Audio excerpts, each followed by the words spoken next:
மக்களே சந்தையில் வந்து ஃப்ரெஷ்ஷான மீன்களை பார்க்கலாம்.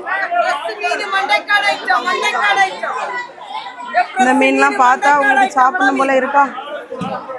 சாலை மீன்லாம் பாருங்கள் எவ்வளோ ஃப்ரெஷ்ஷாக இருக்குது. 50 ரூபாய்க்கு அள்ளி அள்ளி கொடுக்காங்க. எவ்வளோ ரூபா? எவ்வளோ ரூபா? அவ்வளோ 50 ரூபா. மக்களே மீன் வீடியோ தொடர்ந்து வேணா இந்த வீடியோக்கு லைக் பண்ணுங்க. அப்பதான் நிறைய மீன் வீடியோ வரும் மக்களே. நீங்க லைக் பண்ணலன்னா எனக்கு ஆர்வமாவே இருக்காது வந்து எடுக்கிறதுக்கு. அக்காட்ட எப்பவுமே கூட்டப்புளி மீன் தான். எவ்வளவு ஃப்ரெஷ்ஷா இருக்குன்னு பாத்தீங்களா?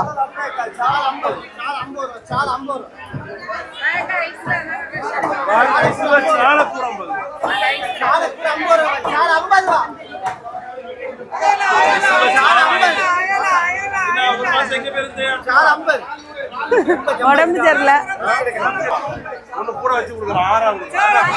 ஃப்ரெஷ்ஷான ஆயில 6